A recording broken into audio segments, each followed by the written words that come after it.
Ya, Assalamualaikum warahmatullahi wabarakatuh. Jumpa lagi bersama saya Yankee Charlie itu Yankee India Zulu. Ya, apa kabar teman-teman semua? Di kesempatan kali ini kita akan mengadakan workshop sekaligus special event station SES di kampus UAD. Yang hari ini kita akan mulai dari workshop dulu ya. Karena jadwal satelit nanti melintas pada pukul 14.47 waktu Indonesia Barat. Jadi nanti rencananya kita akan menerima gambar CCTV dari pancaran satelit dan mudah-mudahan nanti bisa kita lakukan di tempat ini. Dan situasi saat ini kondisi cuaca cukup bagus ya, cerah ya. Dan terima kasih buat supportnya teman-teman semua, orari lokal kota Jogja dan sekitarnya, dan tentu keluarga di rumah, istri saya dan semuanya yang ada di rumah yang support saya berapa hari bolak-balik ke sini untuk setting. Kita setting antena, setting macam-macam ya. Dan situasi saat ini memang cuacanya cerah ya. Kita bisa lihat kampus UAD di belakang saya ini ya. Ini kampus UAD 4. Dan nanti kita akan mencoba dari lapangan sini untuk menerima SSTV. Tapi sebelumnya kita persiapan dulu ya untuk komen dari sini. Kita siapkan dulu antena satelitnya untuk bisa komen ke satelit, sehingga teman-teman yang ada di Kalimantan nanti yang akan ngirim gambar, ada Yankee Bravo 7 Victor Hotel Papa dan ada Yankee Charlie 7 Oscar India Zulu ya. Nanti kita akan hubungi beliau untuk siap-siap ngirim gambar CCTV. Dan di sini kita pakai antena emergency yang akan kita coba ya, seperti biasa. Satu tas kecil sudah lengkap dengan antena dan 2 radio untuk komunikasi satelit. Oke, kita persiapan dulu teman-teman ya. Nanti kita akan lanjutkan untuk kita terima SSTV. Ya, ada lagi. Oh ya, ini lu raw. Sakbis ini wae bintang kisan sakbis. Ya, kita mulai aja ya. Saya akan mulai sedikit memberikan pengarahan untuk nanti kita akan menerima pancaran dari satelit berupa gambar SSTV. Jadi di sini saya, karena kebetulan acaranya ini mepet ya, sebenarnya sebelumnya kita teori dulu gitu. Tapi karena ini kita mepet, jadi kita langsung praktek aja. Jadi saya langsung memberikan sedikit gambaran ya, bahwa komunikasi satelit tidak seperti yang kita bayangkan, harus megang HP, harus ada sinyal Telkom, sinyal apa enggak. Jadi di amatir itu yang penting kita punya HT, mau merek Bofeng atau merek apapun itu, dual band, VHF, UHF, udah bisa kita pakai untuk komunikasi satelit. Tapi syaratnya satu, harus call sign orari. Jadi call amatir yang diakui di internasional itu ya orari. Jadi kalau kita pakai call sign orari, kita bisa mancar di satelit. Tapi kalau kita orang umum bisa juga menerima boleh, nggak apa-apa.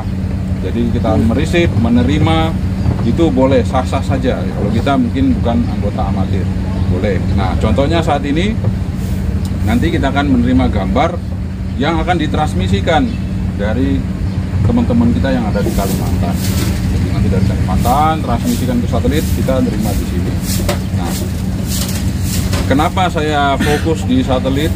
Untuk sebenarnya ini penting banget, tapi Anda ini beruntung banget artinya. Jadi satelit ini apalagi kita di posisi yang sangat sulit. Jadi keadaan darurat itu sangat kita butuhkan untuk komunikasi satelit. Jadi apa yang dinamakan keadaan darurat itu kayak yang kita tidak prediksi sebelumnya. Jadi misalnya kita di hutan atau di mana, pada saat darurat itu pasti kita tidak prediksi saat itu kita akan di sini, kita nanti tersesat di mana, kita nggak tahu. Nah, untuk itu dengan adanya komunikasi satelit, contoh seperti saat ini yang sudah ada di mungkin di YouTube atau di mana sudah mulai tersebar, itu komunikasi yang dicanangkan oleh Elon Musk, Starlink ya. Mungkin kalian sudah nonton Starlink di YouTube, banyak banget yang review. Itu sama aja, cuman dia bedanya adalah dia sudah terkoneksi dengan seluruh jaringan sehingga dia menjadi internet.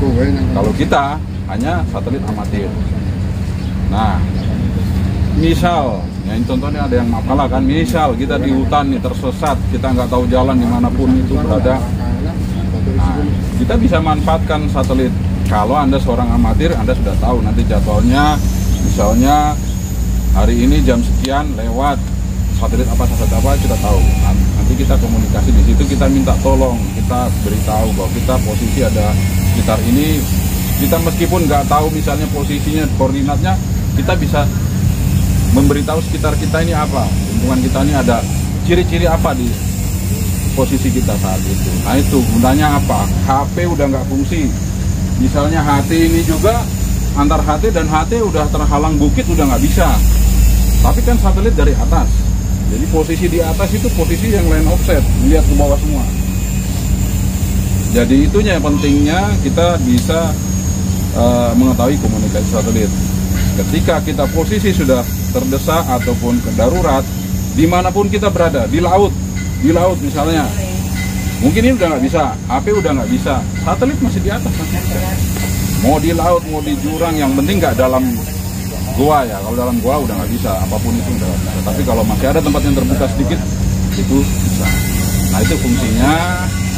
Kenapa kita dari Orari itu banyak bidang di Orari, mau ada satelit, ada HF, ada macam-macam.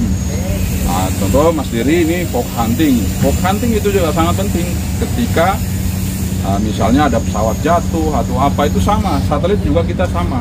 Prinsipnya kita ngarahin ke satelit untuk mendapatkan sinyal. Tapi dalam kondisi darurat kita punya satu satelit, yaitu satelit 8A2 Orari atau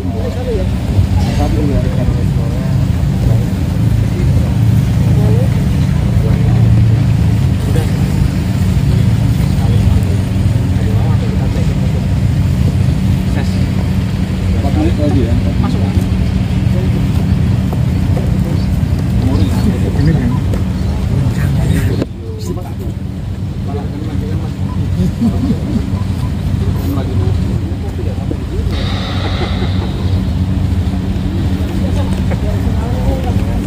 nanti satelitnya dari arah barat, ke timur ya. Bisa persiapan 4 menit lagi. Paling bagus sih kalau kita ke situ. Bang Budin, kita ke situ ya. Karena ini ini aja.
Gambar gedungnya.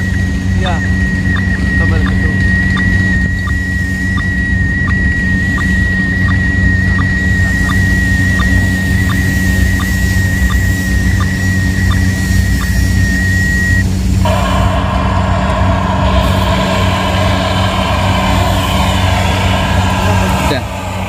Sudah.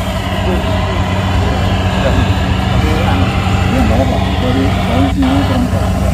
Tapi di sini.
Bisa.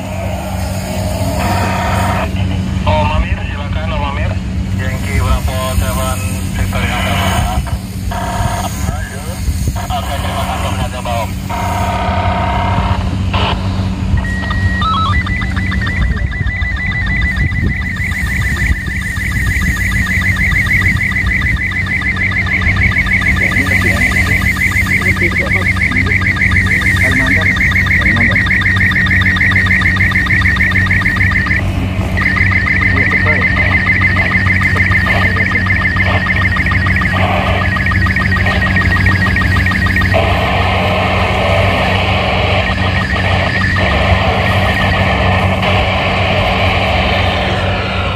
Yang kami hormati Bapak Profesor Dr. Mukhlas, Magister Teknik Yankee Bravo X3 Bravo Whiskey,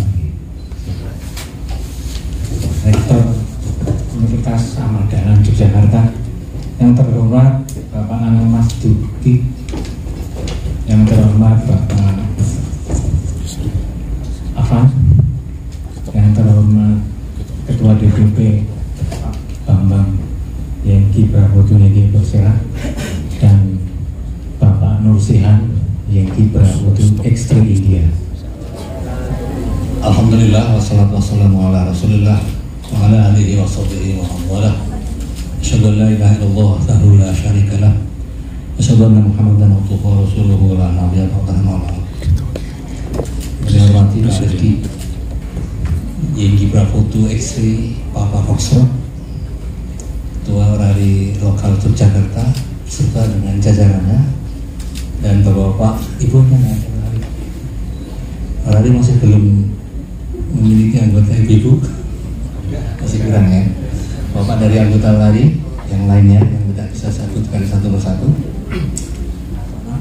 Jadi nanti bagi kita yang bekerja di bidang kebencanaan, seluruh unsur-unsur yang ada di dalam bidang kebencanaan itu tentu harus juga melakukan konsolidasi komunikasi kebencanaan, dan itu bisa bekerja sama dengan Orari.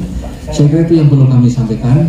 Saya akan mengikuti sampai selesai Pak apa yang akan dijelaskan oleh Mas Rifki nanti. Terima kasih atas partisipasi ya dari semuanya, dan juga Bapak Ibu dosen serta rekan-rekan semuanya dari Orari yang siang hari ini untuk kali pertama berkunjung ke Wadi. Terima kasih. Assalamualaikum warahmatullahi wabarakatuh. Kota Yogyakarta, kepada panitia lu sudah mempersiapkan segala sesuatunya, dan kepada Bapak Profesor Dr. Mukhlas dan Bapak Riki, silakan untuk duduk ke dalam meja.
Bersifat dan sebagainya, dan ini berasas Pancasila, bisa tampil di bidang komunikasi, teknik radio, dan seterusnya. Monggo next. Itu adalah fungsi Orari. Ini ada yang hitam dan biru, dan kami fokuskan di nomor 4, merupakan cadangan nasional di bidang komunikasi radio. Itu Orari secara fungsinya, sarana dukungan komunikasi. Jadi kita selalu mendukung atau bisa dimintai dukungan terkait dengan komunikasi secara efisien dan efektif. Pertama adalah radio. Radio itu ditentukan oleh power. Power itu dalam bot. Kemudian receiver itu ditentukan oleh kepekaan. Nah, semua itu energinya kita satuannya dalam dBm atau dB miliwatt. Mungkin teman-teman yang jurusan dari Mas Iman? Oh, tidak teknis?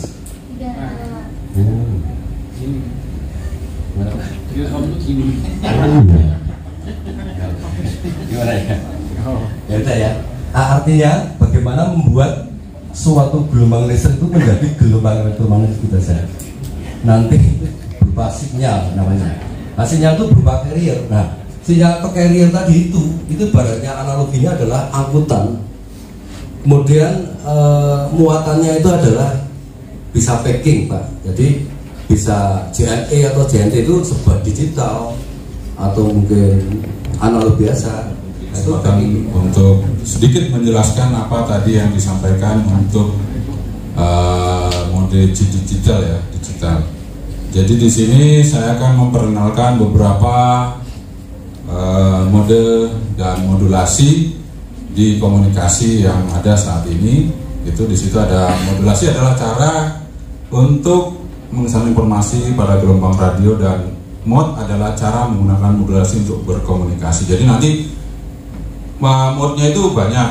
Jadi seperti yang disampaikan tadi, ada analog, ada mode digital, tapi yang mengirim tetap digital, analog seperti itu. Jadi di sini modulasi meliputi modulasi amplitudo AM. Jadi kalau kita dengarkan radio AM, ya siaran AM, nah itu disebut modulasi amplitudo, dan kemudian modulasi frekuensi FM, kemudian ada modulasi sideband tunggal SSB, kemudian mode meliputi gelombang kontinu seperti CW, suara analog dan suara digital, itu macam-macam nanti kan kita sampaikan. Ada FTL8, ada RTTY, radio teletype dan sebagainya. Kemudian mode digital adalah yang bisa didudukkan dengan mudah di keyboard Anda, dan pesan akan muncul secara ajaib di terminal di seluruh dunia melalui handset. Selanjutnya Mas Diri, kita akan memperkenalkan digital mode sebelumnya. Panah bawah aja, panah bawah. Nah itu ya. Ya, di sini propagasi tadi sudah disebutkan Pak Redi, tapi saya akan menjelaskan lagi. Propagasi itu ada 3 propagasi. Yang pertama adalah ground wave dan sky wave dan line of sight. Ground wave berarti sinyal itu akan merambat di bawah. Begitu. Kemudian ada sky wave melalui langit. Kemudian line of sight berarti lurus, tidak bisa terputus. Mas dari bawah. Jadi ini gambarannya untuk yang ground wave dan sky wave propagation. Lanjut Mas Diri. Line of sight dia harus lurus, harus saling melihat antara antena dan penerima dan pemancar. Nah, ini ada sejarah komunikasi digital. Digital komunikasi sudah ada sejak tahun pertengahan abad tahun 1940 sampai 1980. Kemudian ada era inovasi 1980, 1990. Kemudian era modern tahun 90 sampai dengan sekarang, tahun awal. Nah, bisa dibaca tahun awal seperti ini, dimulai setelah Perang Dunia Kedua. Jadi amatir radio sudah ada sejak Perang Dunia Kedua. Ini adalah contoh mode radio teletype. Jadi tadi memang kita dengan mengetik maka pancaran ini dirubah menjadi sinyal, sehingga di tempat lain bisa menerima apa yang kita ketik di papan ketik tersebut. Kemudian lanjut Mas Diri, era inovasi. Kemudian muncullah di situ komputer 386, 486 dan sebagainya. Mulai digunakanlah komputer untuk mengoperasikan mode tadi dengan lebih mudah. Kemudian lanjut Mas Diri. Kemudian ini adalah era modern seperti saat ini, dengan komputer lebih canggih, ada Windows, ada Android dan segala macamnya, bisa kita operasikan sehingga komunikasi menjadi lebih mudah. Nah, ini contoh adalah komunikasi FT8 ya. Nah, dan misalnya contohnya seperti itu gempa 2006 ya. semua mati, nggak ada lagi, kita mau ngapa-ngapain nggak bisa. Kemudian saya ingin ngabarin teman saya di Jakarta, teman saya di luar negeri, misalnya di Asia Tenggara, misalnya mungkin di Jepang atau di mana, saya udah nggak bisa pakai ini. Ya, kemudian saya buka nih kotak ajaib yang ada di dalam. Apa yang ada di sini adalah alat komunikasi yang mungkin kita anggap, wah ngapain sih amatir udah maju pakai ini kok masih ada HT. Nah, ya kan, masih ada HT. Tapi seperti yang kita sampaikan tadi dari Pak Ketua, ketika kita dalam kondisi darurat itu kan situasi yang memang kita tidak inginkan di sesuatu tempat yang kita tidak ketahui. Nah, tadi mungkin ada anak Mapala yang sudah ikut saya komunikasi tadi, kita menerima gambar SSTV. Pak, saya terangkan kepada beliau, pada saat kita di tengah hutan tersesat, udah nggak ada sinyal HP, ini dengan HT kemudian hubungi dengan HT nggak bisa, terus kita mau ngapain lagi? Apakah kita pasrah? Tunggu dulu. Maka amatir melatih kita untuk bisa berkomunikasi melalui satelit. Nah, itulah fungsinya kita bisa berkomunikasi dengan satelit. Nah, ini mungkin di sini hanya sedalam tas ini akan bisa menjadi sebuah antena yang nantinya akan kita komunikasi di satelit. Mungkin Pak Heru sudah pernah ya Pak ya. Nah, jadi ini adalah bahan-bahannya dari toko besi semua ya. Jadi buat teman-teman komunikasi nggak perlu khawatir. Kalian bukan dari Teknik Elektro nggak apa-apa. Ke toko besi beli pipa ini, beli pipa, ya kan? Ini klaim pipa air panas. Kemudian, nah ini ada meteran tukang. Jadi ini meteran tukang. Jadi prinsip dari emergency setup itu adalah bagaimana secepat-cepatnya kita menyiapkan sebuah perangkat dengan situasi yang darurat tapi efektif seperti itu. Maka kami dari Orari bisa melakukan komunikasi melalui satelit. Dan ini mungkin saya akan memperagakan berapa menit atau berapa jam kita akan pasang. Kita lihat ini saat terjadi bencana ya. Misalnya ini satelit udah mulai lewat, Pak, udah mulai lewat satelitnya. Tinggal 5 menit lagi. Ayo, gimana? Kita akan ngejar satelitnya nih. Karena satelit itu melintas dari Indonesia barat ke timur itu butuh 13 menit aja. Jadi 13 menit itu kecepatannya sekitar 28.000 km per jam satelitnya. Jadi bisa Anda bayangkan, mungkin sekarang kalian sudah bisa lihat di YouTube ya, Starlink yang saat ini sedang ngetren, ya. Itu kenapa dia bisa terhubung? Karena Starlink sekali melintas itu 40 satelitnya, 40 berjejer, ya. Jadi dia akan terus nyambung seperti itu. Nah sebenarnya sama, amatir sudah melakukan itu duluan. Cuman amatir kan nggak komersial, sehingga nggak bisa menjual. Tadi saya buktikan. Jadi ini tadi yang di dalam tas ini kita akan jadikan antena.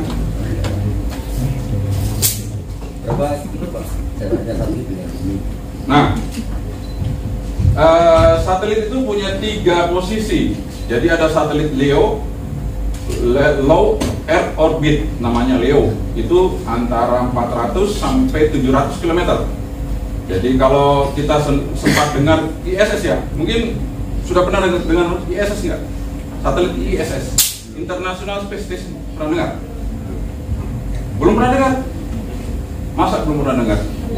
Waduh. Jadi belum pernah kerungu kok. Belum kerungu ya? Ya, oke. ISS itu International Space Station, di mana di dalamnya satelit itu terdiri dari beberapa negara, Amerika, Rusia, Jepang. Ya, seperti itu. Jadi mungkin sering masuk di televisi tapi nggak pernah dinonton dengan baik. Sering masuk di sini. Kalau tanya drakor yang cepat. Mat percaya.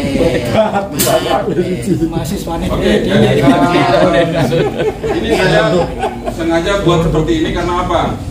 Karena kadang teman-teman di Papua itu selalu mengeluh, Pak, saya di Papua itu nggak bisa cari untuk bikin antena.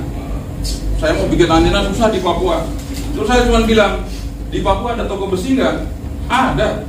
Nah, udah ada, aman saya bilang kalau ada. Yang penting kamu siapkan koek sama siapkan konektor. Udah pasti jadi antena, saya bilang. Oh yang benar? Iya benar. Kalau satu itu mah tekan lagi. Ya. Ngomong gue. Ini kan saya sama cerita ya. Kalau nanti cerita, mungkin ini Memeng ya. Oke, jadi inilah contoh dari antena satelit yang saya buat, dan ini ada karangan saya yang saya buat, dan ini sudah banyak dipakai di teman-teman semua yang ada di Indonesia maupun di luar negeri, sehingga mereka bisa melakukan komunikasi secara cepat. Bahkan rekan-rekan militer sekarang juga sudah menggunakannya. Karena apa? Keringkasannya. Jadi kalau misalnya ini saya taruh ini, nggak apa-apa, berdiri lagi, jadi lagi. Yes. Jadi kalau misalnya antena kita dari aluminium, misalnya gini, ya udah. Tapi ini nggak apa. Jadi namanya kita gunakan untuk darurat itu memang yang harus bisa fleksibel. Jadi barangnya ini sudah murah ya teman-teman ya. Ini dari toko besi, bisa kita pakai untuk komunikasi darurat. Tinggal kita butuhkan radio, mau pakai bolpen juga bisa, mau pakai yang mana juga bisa, nggak masalah. Nah, ketika satelit itu mengarah dari arah barat, ya kita arahkan. Nah, karena satelit itu dia tidak seperti yang kita bayangkan. Mungkin kalau satelit ISS ya dia ada akselerometernya, jadi dia bisa stabil gini ya. Tapi kalau satelit yang kecil-kecil, dia jungkir balik tuh gini. Jungkir balik terus muter-muter terus tuh ya. Jadi apa yang kita rasakan pada saat kita akan komunikasi satelit, ya kita harus arahkan. Kenapa saya buat crossband seperti ini? Jadi cross ya. Karena satelit itu posisinya dia akan jungkir balik ya. Jadi antara VHF UHF dia akan tertukar bolak-balik. Sehingga saya lebih mudah kita buat cross seperti ini. Jadi untuk VHF-nya ini, kemudian UHF-nya yang ini. Sehingga kita berkomunikasi dengan lancar. Mungkin kita akan praktek menerima gambar SSTV. SSTV itu adalah slow scan TV, menerima gambar. Yang saya simulasikan di sini saya sebagai satelit ya. Nanti kalian sebagai penerimanya. Sekarang kalau yang punya Android silakan download Robot 36. Yang punya Android silakan download Robot 36. Saya akan mentransmisikan dari sini, ibaratnya saya satelit. Nanti kalian akan terima gambar dari satelit. Silakan di-download Robot 36. Kalau teman-teman tadi yang praktek awal mungkin enggak. Jadi langsung dari satelit 86. Teman-teman yang ngirim dari Kalimantan, terimanya di sini. Gambarnya dari sini. Jadi tadi Pak Rektor udah sampai ke Indonesia, Pak. Seluruh Indonesia dari Indonesia Timur sampai Indonesia Barat. Gambarnya tadi, Pak. Iya, udah masuk di satelit 86.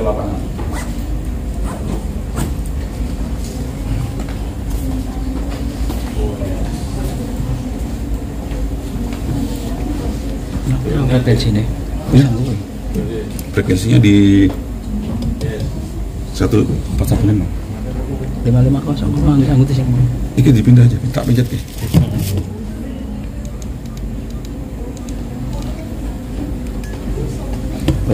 Nah, bisa didampingi yang punya HT, dampingi teman-teman. Iya.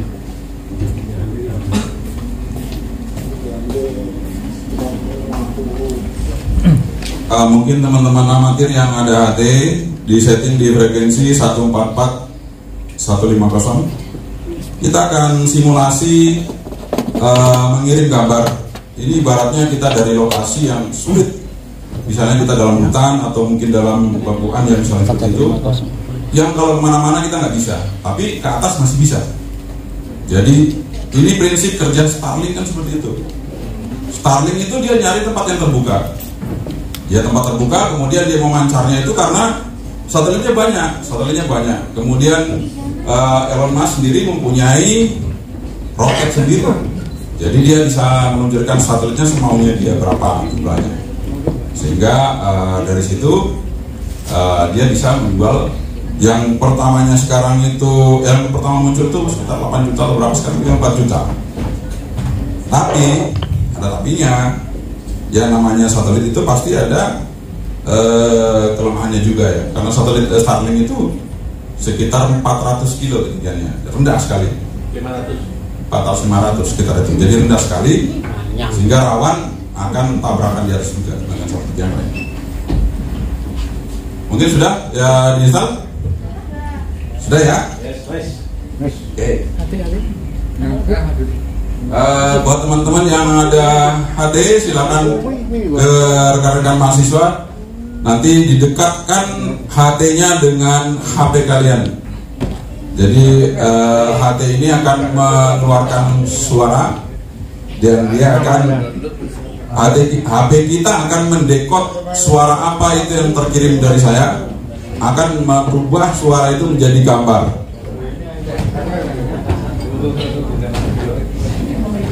Jadi jangan khawatir kalau saat kita terjadi bencana kita masih bisa kirim gambar. Jangan khawatir, orang masih di samping, masih bisa kirim gambar, masih bisa kirim SMS. Gak perlu Starlink, kita bisa kerjakan sendiri.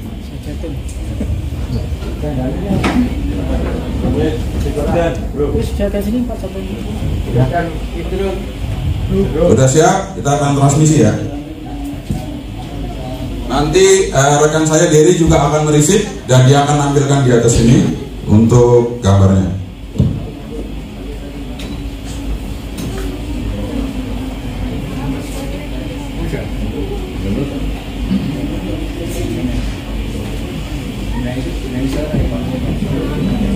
Semangat lah. Ya Pak Iri.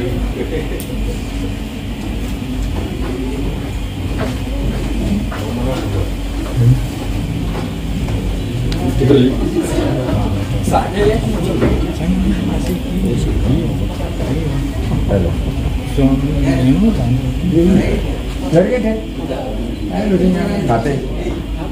Hati sing anu hati karo handphone lho. Juara iki nyedake speaker karo hatine ndi. Dekatkan aja enggak apa-apa.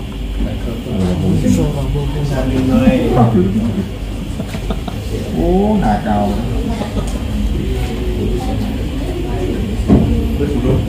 Gimana tuh? Yo, siap. Bentar.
Sudah siap semua? Oh, mau ya? Sabar.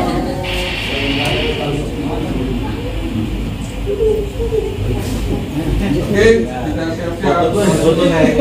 Kira-kira foto naik. Cara-cara. Awas. Sing difoto pejabat teras ya. Iya.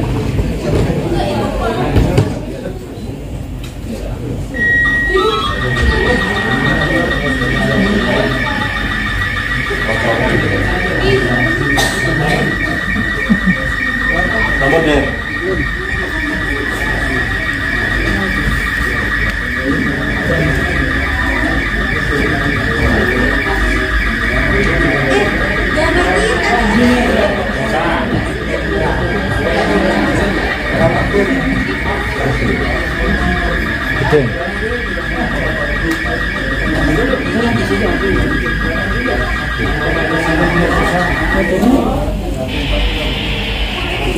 Mana? Iya, ada.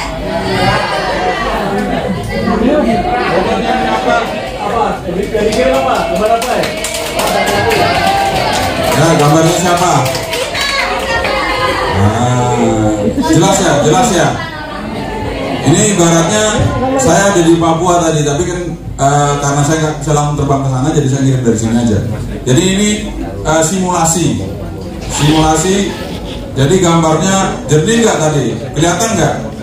Nah, seperti itu. Jadi itu kita kerjakan waktu ada bencana tsunami di Palu. Jadi bencana tsunami di Palu, kami dari tim AMSAT ID. Jadi AMSAT ID ini amatir satelit Indonesia. Kami dari AMSAT ID mengirim teman-teman untuk segera ke sana, karena satu-satunya akses yang bisa kita gunakan adalah satelit 8A2 Orari. Kalau satelit lain kadang 3 jam, 4 jam, 5 jam, kadang 1 hari baru ketemu lagi. Tapi kalau satelit 8A2 Orari setiap 1 jam sekali pasti lewat di negara kita, karena dia rotasinya ekuatorial dari arah jalan. Sebenarnya kalau mau panjang-panjang kita harus praktek, karena kalau hanya di ruangan ini kayaknya kurang greget gitu ya. Tapi alhamdulillah kita sudah praktek secara simulasi di ruangan ini, sehingga teman-teman bisa mempraktekannya. Dan kenapa? Ini ada kenapanya. Kenapa saya masih setia dengan Orari? Kira-kira ada yang tahu nggak? Sampai sekarang saya di Jogja. Dulu pertama saya pindah yang Dia Tatu, yang Dia Zulu. Saat ini jadi yang Charlie itu yang Dia Zulu. Itu sejarah saya. Jadi kenapa saya selalu setia? Karena ada kejadian-kejadian tertentu yang memang kita tidak prediksikan, kita tidak bisa elakkan, hal itu akan terjadi. Dan kalau itu mungkin sama dengan saya statusnya, mungkin kita juga akan selalu setia kepada Orari, sehingga kita bisa ini bisa connect dengan digital Pak, dengan Android yang kita sebut namanya Roid. Kemudian foto ini bisa dikendalikan oleh HP Pak, semua dikendalikan oleh Android, jadi tidak usah gunung, nyetel volume dan sebagainya, bisa dikendalikan dari bawah. Kemudian yang ini adalah radio nelayan Pak. Radio nelayan itu ini sudah kita buat bisa mengetahui posisi. Saya kira sama ya modelnya digital tadi. Jadi ini juga analog tapi juga bisa digital. Jadi kalau kalian analog, jadi bisa komunikasi sendiri Pak. Nah, sama. Coba ditambahi mode. Kalau tadi kan harus membawa 2 ya, HP sama radio. Kalau ini sudah include di dalam. HP dan radio mode digital sudah kita masukkan sini, dan ini sudah masuk ke nelayan Pak, sama kerjasama dengan BPPTI di Jakarta atau yang punya Kominfo untuk dipasarkan di nelayan-nelayan kita. Ini yang VF. Kemudian yang radio nelayan ya HF ini Pak, ini juga sama, radio HF sudah dilengkapi dengan digital, jadi bisa SMS dengan tetap aja dengan Android. Jadi yang sudah digabungkan, tapi carrier tetap di HF dan sesuai dengan izin dari Kominfo, dari yang punya kerjaan di BPD namanya.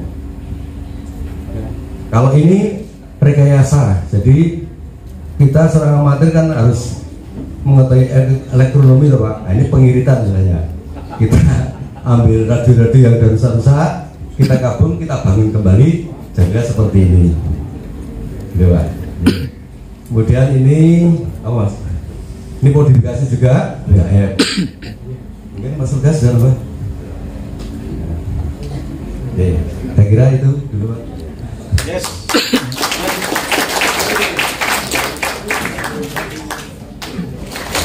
Dan kami sekali lagi matur suwun ini sudah diberi kesempatan untuk bisa sharing ya, paling tidak sharing sedikit mengajak terkait ini semua. Dan ini kami insya Allah yakin bahwa teknologi yang kita kembangkan itu bisa bermanfaat kepada penanggulangan kebencanaan atau kemanusiaan, karena dengan hal-hal yang simpel dan tadi diperagakan dengan hal-hal yang murah meriah, ternyata itu bisa disetting dengan maksimal atau optimal atau efisien terkait dengan penggunaannya. Mungkin sekali lagi saya terima kasih sekali kepada Prof. Mukhlas atas fasilitas yang sudah disediakan kepada kami, dan kepada rekan-rekan semuanya juga kita mohon maaf apabila ada sesuatu yang tidak berkenan, dengan harapan semoga ke depan kita bisa bertemu kembali. Dan ini juga tidak menutup kemungkinan apabila memang dikira kepingin lagi terkait dengan praktek, itu kita masih ada 2 hari ke depan.